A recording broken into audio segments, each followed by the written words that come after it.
Hello दोस्तों, हमारे channel में आपका स्वागत है। और इस वीडियो में हम लोग बात करने वाले हैं upcoming UFC lightweight division fight Tony Ferguson और बेनिल दरियुश के बीच में।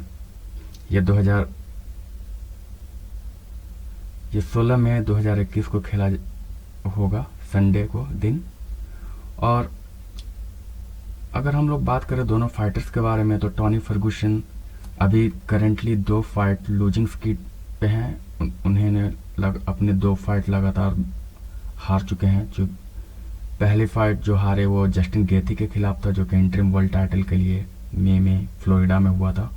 और दूसरी फाइट चार्ल्स ओलिवेरा के खिलाफ था, जो कि अभी लाइटवेट डिवीजन का सेम ही कार्ड पे चैंपियनशिप वर्ल्ड टाइटल के लिए फाइट करेंगे माइकल चैंडलर के साथ में।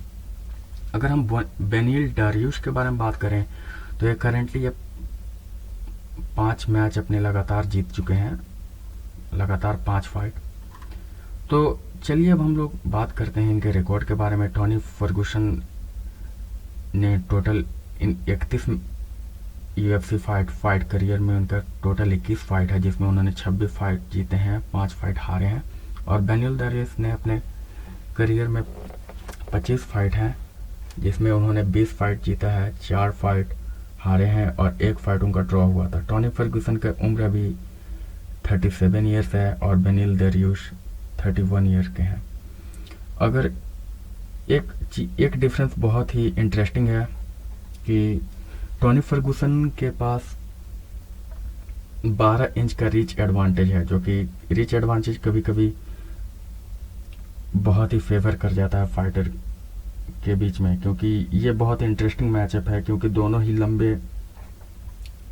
बहुत ड्यूरेबल हैं, हमेशा लास्ट करते हैं और दोनों ही ब्रॉलिंग पसंद करते हैं। बेनिल दरियुश एक कंप्लीट फाइटर हैं, जो कि रेसलिंग, स्ट्राइकिंग उनका बहुत मजबूत है। और सेम ही चीज़ कही जा सकती है टॉनी फर्गूसन के बारे में। स्ट्राइकिंग और जिजित्सु उनका बहुत सही है, वो बैक से भी बहुत अच्छा फाइट करते हैं। तो इस फाइट में अगर अब देखा जाए तो टोनी अंडरडॉग है। बेनिल दरियुश को इस फाइट को जीतने के लिए फेवरेट माना जा रहा है। अगर हम लोग इंटरेस्टिंग फैक्ट के बारे में बात करें, तो एक चीज ये है कि टॉनी फर्गूसन और बेनिल दरियुश के 3 कॉमन अपोनेंट रहे हैं, जो कि हैं एडसन बरबोजा, रामसी निज़ेम और माइकल जॉनसन। टॉनी फर्गूसन ने एडसन बरबोजा को सबमिशन से हराया था। रामसी निज़म को उन्होंने अल्टीमेट फाइटर के फाइनल में नॉकआउट किया था। और माइकल जॉनसन से वो फाइट हार चुके थे और वो फाइट उनका लास्ट फाइट था। उसके बाद वो 12 फाइट लगातार जीते थे। और माइकल जॉनसन के फाइट में उनका हाथ टूट गया था एक किक से, तो वो अच्छी तरह से स्ट्राइक नहीं कर पाए थे। और टॉनी फर्गूसन लास्ट कम्पीट किए थे 13 दिसंबर को 2020 को चार्ल्स ओलिवेरा के खिलाफ। और बेनिल दरियुश का लास्ट फाइट था 7 फरवरी को डिएगो फेरेरा के साथ। अगर हम कॉमन अपोनेंट की बात कर रहे थे, तो बेनिल दरियुश एडसन के करियर में जो 4 लॉसेस हैं, उसमें से 3 एडसन बरबोजा के हैं, जिनके खिलाफ टॉनी फर्गूसन ने सबमिशन विक्ट्री है। रामसी निज़म टॉनी फर्गूसन ने इन्हें नॉकआउट किया था अल्टीमेट फाइटर के लिए। माइकल जॉनसन इनसे ये हार चुके थे, लेकिन बेनिल दरियुश इनसे जीत चुके हैं यूनानिमस डिसीजन में। और बाकी 2 फाइटर ने बेनिल दरियुश को टीकेओ किया था। अगर हम लोग फाइट के नतीजे की बात करें कि इस फाइट को जीतने और हारने से प्लेयर्स पे किस तरह का प्रभाव पड़ने वाला है, तो टॉनी फर्गूसन इस फाइट को अगर वो हार जाते हैं तो वो रैंकिंग में बहुत नीचे चले जाएंगे। इसका मतलब अगर उनकी उम्र देखी जाए तो इस हिसाब से वो टाइटल शॉट के पिक्चर से बहुत दूर हो जाएंगे, 3 या 4 फाइट अवे। क्योंकि इस फाइट को हारने के बाद वो या नंबर 8 या 7 पे आएंगे।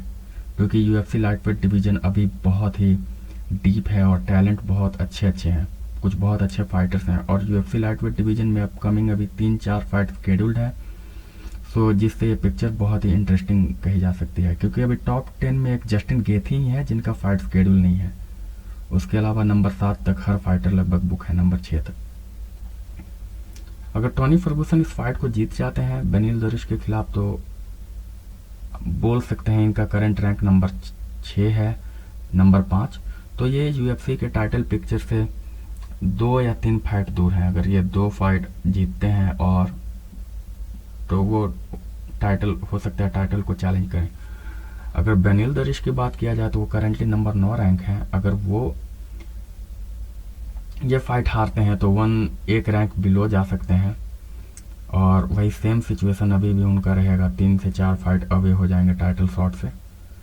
लेकिन अगर बेनिल दरियुश जीतते हैं और उनका करंट विनिंग स्ट्रीक देखा जाए जो कि 5 मैचों का है, जो 5 फाइट में उन्होंने लगातार जीता है, तो वो मिनिमम 2 से 3 फाइट अवे रहेंगे फिर अपने टाइटल शॉट से। और बेनिल दरियुश एक बहुत ही कंप्लीट फाइटर हैं। इनको देखते हुए इनकी अच्छी प्रोबेबिलिटी हो सकती है इनको, अगर ये मैच लगातार 2-3 फाइट जीते तो यूएफसी के टाइटल फाइट में शामिल होने के लिए।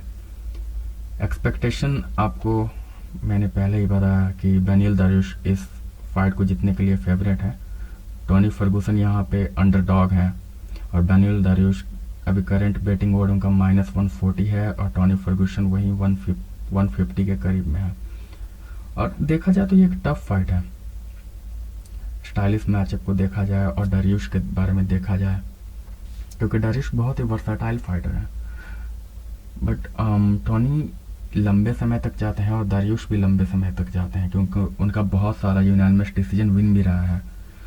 तो दरियुश बहुत बार नॉकआउट हो चुके हैं अपने करियर में, तो ये चीज़ काफ़ी एक स्पेसिफिक डिटेल है, क्योंकि टॉनी और कुछ ऐसे कॉमन अपोनेंट रहे हैं जिन्हें टॉनी फर्गूसन ने नॉकआउट किया है। क्योंकि एक और लॉस है बेनिल दरियुश का अलेक्जेंडर हर्नांडेज के खिलाफ, जिन्हें काउबॉय सेरोनी ने नॉकआउट किया था, और काउबॉय सेरोनी के खिलाफ भी टॉनी फर्गूसन का नॉकआउट है। तो ये इस चीज़ों से बहुत कम ही इफेक्ट पड़ता है, क्योंकि अगर आप देखा जाए तो कमारू उस्मान और कॉल्बी कविंगटन अपने फाइट के पहले, कमारू उस्मान और कॉल्बी कविंगटन दोनों एक फाइट हारे थे। लेकिन इंटरेस्टिंग चीज़ ये थी कि कॉल्बी कविंगटन जिस फाइटर से हारे थे वो फाइटर से कमारू उस्मान जीते थे, और जिस फाइटर से कमारू उस्मान हारे थे उस फाइटर के खिलाफ कॉल्बी कविंगटन जीते थे। तो ये चीज़ें बहुत कम ही प्ले में आती हैं, और उस फाइट में कमारू उस्मान ने कॉल्बी कविंगटन को नॉकआउट करके अपने टाइटल को डिफेंड किया था। तो दोस्तों ये वीडियो था इस फाइट के लिए, और ये बहुत इंटरेस्टिंग फाइट होने वाली है, और स्टाइल्स को देखते हुए एक फ़ैन के लिए एक बहुत अच्छा मैचअप है ये। तो thank you friends for watching my videos, please like and subscribe.